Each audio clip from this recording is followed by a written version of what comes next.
All right then, we're going to talk about pressure and the hydrostatic pressure. Okay, this is what we are going to talk about. Actually, I'm going to show you on how to calculate these using the formulas, but I'll explain them through a certain visual example.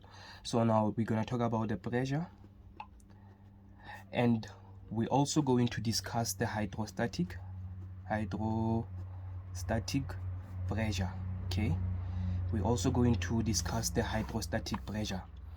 Now, there are certain formulae that we are going to use when discussing all of these things, okay? So now, let me show you the first formula that we are going to talk about. This is the most common formula or the most general formula that you need to understand. Now, the first formula that you need to understand is when calculating the pressure. The formula is given by this. Pressure is equals to force over area, okay? This is the first formula that we use to calculate pressure. And the second formula that we use to calculate pressure is given by this. Pressure is equals to pressure naught plus rho g multiplied by h. This is another second formula that you can use when you have to calculate the pressure. And then number 3, which is the third formula, you can calculate pressure using this formula. P is equals to a rho g multiplied by h. Now, using these formulas, it only depends what is provided to you by then. Like for an example, when you have a look at these two formulas, there is no area. That means if area it is not provided, or if there is a way for you that you cannot use to determine the area, that means you can prefer to use these formulas when you are asked to determine the pressure of fluid in a certain maybe could be in a tank. Now let's have a look at an example. So now let's say for an example we are given a tank, okay? Let's say we are given a tank like this, okay? So this is our tank, okay? And let's say this tank has an opening here. Let's say this is our tank, and this tank, it is actually filled with fluid, okay? It's filled with fluid. And remember, when you talk about the fluid could be gas or it could be liquid. It does not matter what type of fluid are we actually referring to. Now let's say this tank, it is filled with fluid, and therefore the opening of this tank, let's say we're gonna plug a cork on the opening of this tank, okay? So we have a cork there that we're going to do what, to plug in the opening of the tank. Now say for instance you want to determine the pressure of the fluid in this tank. So now how are you going to determine or calculate pressure of the fluid in this tank? Let's say for an example, you are given a force that is applied by this cork. That means this cork will apply a force on this opening to the fluid. Now the force applied by the cork, this force is applied on a certain area which is given to be the opening of this tank. So in order for me to calculate the pressure experienced by this fluid, the formula that I'm going to use, it says P is equals to force over the area of the cork where the cork has fitted. So in this case, if I use the parameters, if I use this magnitude to calculate the pressure of this fluid, therefore remember, the units for pressure, the units for force is newtons, and the units for area we use meter squared.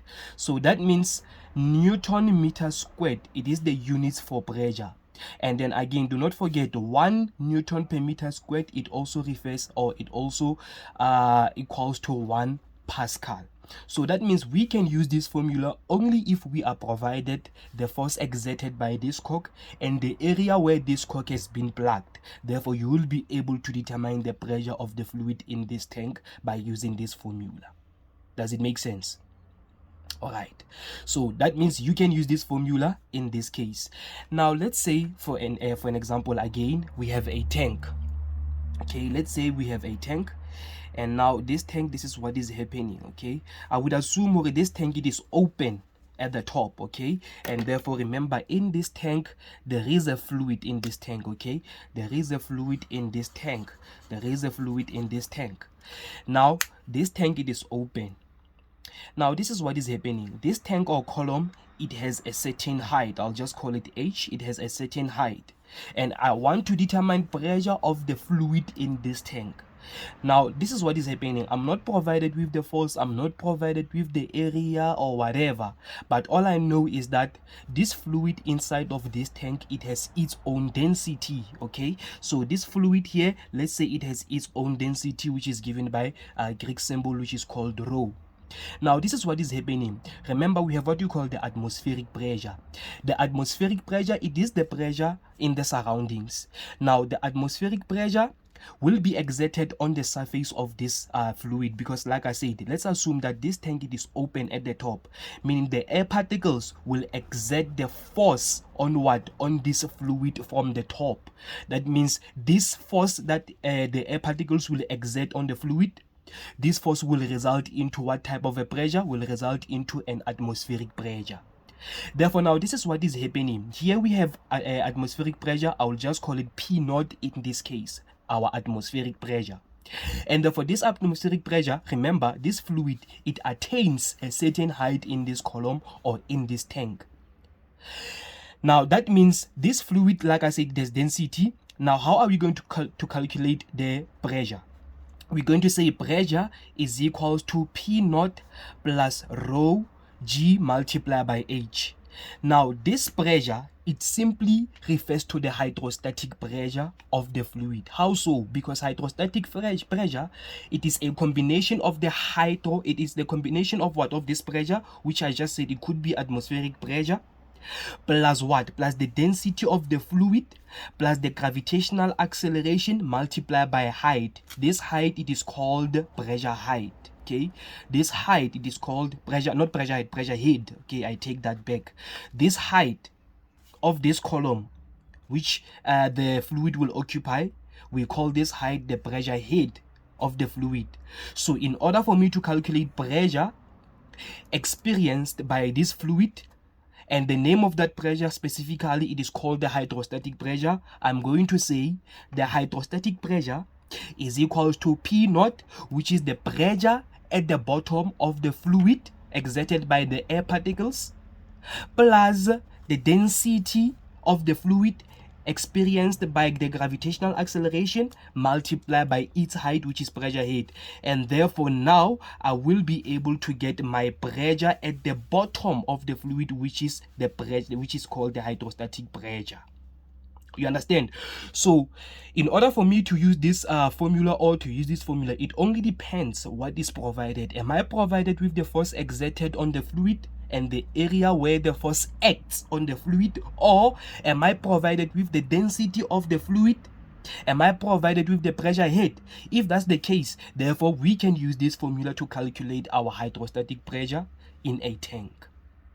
Okay, now let's say for instance that this tank at the top, it is closed. If this tank at the top is closed, we're gonna consider P naught. Okay, P naught is to calculate pressure at the base. To calculate pressure at the base of the fluid in this tank, we're gonna use this formula. P is equals to rho multiplied by G multiplied by pressure head, which is the height of the fluid. So in that case, P naught in this case is equals to 0 pascals. So that means this pressure, the atmospheric pressure, let's say it is not there. Why? Maybe the tank could be closed and then the fluid, it is filled inside of this tank. So in order for us to calculate the pressure in this fluid, we're just going to use the density of this fluid multiplied by gravitational acceleration multiplied by the pressure head of this fluid in this tank. Therefore we'll be able to get the magnitude of our pressure exerted in this tank of our fluid. And do not forget,